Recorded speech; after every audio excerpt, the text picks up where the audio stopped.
The 18th of December 2024 is a day both Lionel Messi, Kylian Mbappé, France and Argentina will never forget. World Cup final winning teams. Rafa Varane and Deo Upamecano have both recovered from the virus in the camp, the latter returning to start in place of Liverpool's Ibrahima Konate. Back two is Adrien Rabiot, replacing Youssouf Fofana in midfield, where Antoine Griezmann has been a revelation as the goal maker and then goal scorers. It wasn't just the biggest trophy in football at stake, it was more. One man on a mission to finally conquer the game, and the person standing in his way was a teammate who'd now become the new face of the next generation. So much was hanging in the balance when these two took to the pitch in Lusail. But before we get into what happened on that incredible night, hit that subscribe button to Football Historia if you haven't already, so you don't miss out on videos like this. The 2022 World Cup final was a showcase of two of the best teams in international football, Argentina, Lionel Scaloni's project on the brink of greatness. After winning the Copa America in 2021, they'd ended a 28-year wait for a title and followed that up with the Finalissima trophy against Italy at Wembley. But now, on that night in Lusail, they had the chance to do what hadn't been done in over 36 years. The last Argentina team to win the World Cup? That Maradona-inspired side of 1986. Standing in their way, though, were the defending champions from 2018, who on their part were looking to make history. Since the history of the competition, no team has ever managed to retain the World Cup, and all that stood between France and reaching that feat was 90 minutes. For Les Bleus, the mission was simple. If they managed to repeat the same trick from Russia in 2018, they'd be champions. The stage was set. 90 minutes to crown the best team in international football, but it would be impossible to talk about both teams without looking at their respective paths to the final. Coming into this competition, from the Argentine perspective, the 2022 World Cup could not have gotten off to a worse start. They suffered a shock 2-1 defeat to Saudi Arabia that left their qualification hopes in the balance. This isn't to say that Argentina played poorly. They took the lead through Messi early on, and they had their chances. Lautaro Martinez in particular was guilty of missing the lot, and soon after, the Saudis made them pay with those two late goals to claim a shock win. Post-match, Lionel Messi and his teammates were stunned. This was not the start they expected, particularly given that just before the tournament started, Messi had made it clear that even he knew this was going to be his last dance. The defeat was particularly frustrating, given how dominant Argentina had been before the start of the World Cup. They were on a 36-game winning run. More than just the numbers. Under the new head coach, Lionel Scaloni, Argentina had built for the first time in many years a team. Messi was the centerpiece, yes, but the likes of Emiliano Martinez in goal, Nicolas Otamendi, Angel Di Maria, Rodrigo de Paul added experience to the ranks. Then you mix that up with exciting talents like Alexis McAllister, Enzo Fernandez and Julian Alvarez, and suddenly, this Argentina team was a mix of youth and experience, with Messi leading the way. That shock defeat to Saudi Arabia had sent waves around the world, but in contrasting events, France on the other hand got off to the perfect start. A 4-1 win versus Australia to kickstart the group campaign. Olivier Giroud with a brace, Kylian Mbappé got on the score sheet, and beyond that, they were showing that the curse of the champions had nothing on them. For context, since 2006, the defending champions in the World Cup have always lost their opening game in the competition. France in 2010, Spain in 2014, and Germany in 2018. France broke the curse, which is surprising because unlike Argentina, not many people tipped them to be able to go far in the competition. While Argentina conquered South American football in 2021, France on the other hand disappointed at the Euros. Mbappe's penalty miss in extra time meant they lost to a less fancied Switzerland team at the round of 16 stage.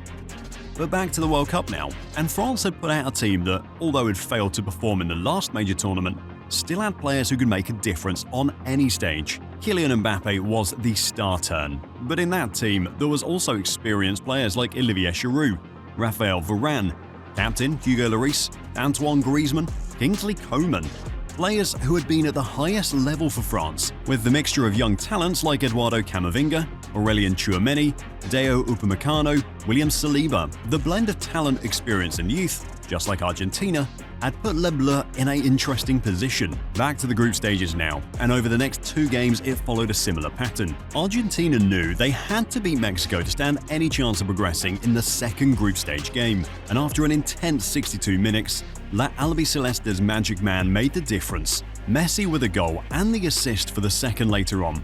2-0 versus Mexico, and they followed this up with another 2-0 win versus Poland to finish the group stage with 2 wins and a loss and top the group. France, on the other hand, continued the group stage the same way they'd started. Another win, and in a tough game versus Denmark, their star man made the difference. Kylian Mbappé with a brace, France win 2-1, and like that, they qualified for the round of 16. Meaning the loss to Tunisia on match day 3 was just a mere blip on the road. Argentina's round of 16 clash was with Australia, and yet again Messi came to the rescue. Messi and Alvarez on the score sheet, 2-1 to Argentina, and they were in the quarter-finals. France, on the other hand, had to face Poland, and if the world needed reminding just how good he was, Kylian Mbappé was ready to show it. 2 quality goals to send France to the quarter-finals. If both teams had fairly easy runs in the round of 16, the quarter-finals were boss mode. Argentina versus the Netherlands, a rematch of the 2014 World Cup semi-final, and in a match dubbed as the Battle of Lusail, it didn't disappoint. Argentina won on penalties, but so much more happened before that. They took a 2-0 lead, Messi on the score sheet again, and then in the final minutes of the game, the Dutch somehow found 2 to force it to extra time and then penalties. In the midst of all of this, the ref gave out 18 yellow cards and 1 red card, a FIFA World Cup record.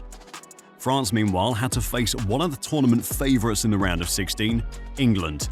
And in that tough battle between the two teams, a rocket from one of the country's promising talents settled it. Aurélien Tchouameni's second goal helped France to a 2-1 win, a nervy one too. Harry Kane's penalty miss with 7 minutes left to play ensured it was gonna stay that way, and they were in the semis.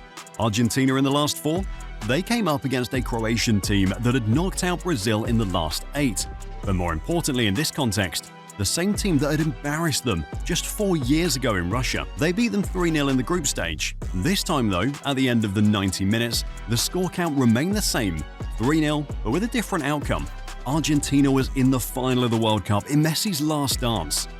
Now they had to sit and wait to see who they'd face between either France or one of the tournament's surprise packages. Morocco had been on a giant killing streak. They knocked out Spain and Portugal in the knockouts, but Les Bleus in the end became a step too far. Randall Kolo Muani's goal sealed the win, and like that, France was in the final of the World Cup. See guys, the reason we went this deep into their respective runs to the final was to paint a picture of the epic that was about to happen. Argentina versus France for the biggest trophy in international football was the headline, but the undercard for Argentina was all about revenge. Both teams had played out a thriller in 2018. France managed to edge it 4-3 on a day when Kylian Mbappé announced himself on the global stage. 4 years on from that moment, and if Mbappé could pull it off again, his French team would be champions. Except Lionel Messi was trying to complete football. And so, as soon as the ref hit the whistle for kickoff, it was all systems go. The game was tense in the opening minutes, as you would expect in the final, but Argentina threatened to come close on a couple of occasions. A shot from Alexis McAllister straight on target. Before 20 minutes into the match, they found a way. El Fideo, Angel Di Maria, has won a foul off Ousmane Dembele in the French 18-yard box, and the ref pointed to the spot, penalty. As Lionel Messi stepped up to take it, he knew what was at stake, score and put Argentina in front in the final. And from the spot, Messi made no mistake. Boom! Argentina 1-0. If the match ended like this, Argentina would be the champions of the world. But deep down, I'm pretty sure Lionel Messi, just like the rest of the world knew, this one was far from over. Argentina had their noses up. They knew France would come at them, trying to get the equaliser, leave spaces open for the counter, and on the 35-minute mark, Messi with the pre-assist this time, and Argentina went again. Messi to Alvarez, to McAllister, to Di Maria, 2-0. Argentina were in dreamland. A 2-0 lead against France 9 minutes before the break. Incredible. On the French part, this was a disaster. They were the reigning champions, had gotten to the final back-to-back and were playing like this. Head coach Didier Deschamps knew something needed to change, and he wasn't even prepared to wait until half-time. He wanted to change it immediately. He took off Olivier Giroud and Ousmane Dembele and brought on Randall Kolo Muani and Marcus Thurman 4 minutes before half-time. Deschamps was ruthless with the substitutions and needed answers immediately. Halftime, Argentina 2, France 0. The second half was going to be make or break for France. If they would be able to get anything out of the game, they had to go early. But the experienced heads in the Argentine camp knew it was all about managing the situation, and that's what they did. Every time France managed a pass into their defense, it was quickly taken out. Past the 60-minute mark now, and nothing much had changed.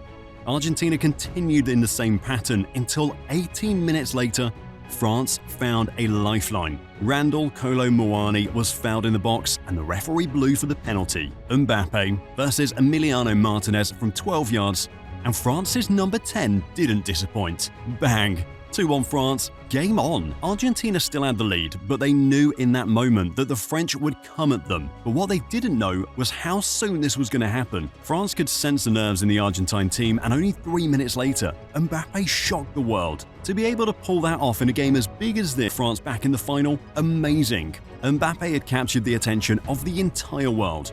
For 78 minutes, it looked like it was going to be Messi's crowning moment in Lusail.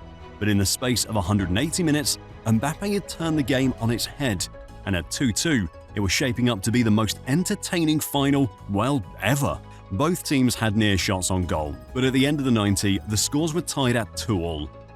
Extra time, this final was far from over. Into extra time now, and the game followed the same pattern it had done in the first. Argentina came close on a couple of occasions. They continued mounting the pressure, and finally, they made it pay. Lautaro Martinez's shot was saved by Hugo Lloris, but the rebound fell to Messi and his shot had crossed the line. 3-2 Argentina. All they had to do was hang on now. Surely there'd be no way for France back after this. The thing is, whoever must have been writing this script, this final that is, was cooking a storm. And if you'd guessed it by now, there was yet another twist. Handball by Gonzalo Montiel. Penalty to France. Kylian Mbappé had to go from the spot again. He'd already taken one and scored. He had to bag the second now. So he measured the kick, took his steps, and boom! Fired France back level, 3-3. Kylian Mbappé had just scored a hat-trick in a World Cup final to draw France level. At this stage, it seemed like penalties were gonna be the last resort. You could see both teams already preparing for spot kicks. When out of nowhere, France got one final chance. A glorious one. The entire world watching. Billions of people around the globe tied to Kolo Muani's kick. But the outstretched leg of Emiliano Martinez saved it. It stayed at 3-3, and that was it. The World Cup final of 2022 was going to penalties. Both teams weren't going to risk it. They had their two best players go first, and both didn't disappoint. Mbappé scored. Messi scored. France up next, but this time Emiliano Martinez was in his element. Kingsley Coman's penalty was saved by Martinez. Dybala stepped up to take the kick for Argentina and put them in front. Aurelien Tchouameni next for France. Tchouameni missed. Paredes scored his kick next for Argentina, and now they were on match point. Kolo Muani scored to give France face hope. But now, all the attention was on an Argentine who wasn't Messi. Gonzalo Montiel, the man responsible for the handball that led to Mbappe's hat-trick goal, had the ultimate chance to redeem himself. If he scored, Argentina would be the champions of the world. Montiel placed the ball on the spot. Messi went on his knees. Argentina held its breath, and the rest of the world watched. 1, 2, bang! Argentina had become champions of the world. Messi's crowning moment after the disappointment of losing at the final hurdle in 2014. His story was complete, and what a story it was too. Messi may have won, but Kylian Mbappé out on an amazing performance. It had now become the unofficial passing of the torch, the new generation versus the old. And speaking of generations, I wonder which one is the best? The 90s? 2000s? 2010s? 2020s? You can put that speculation to an end by clicking the next video to see which football era was truly the best.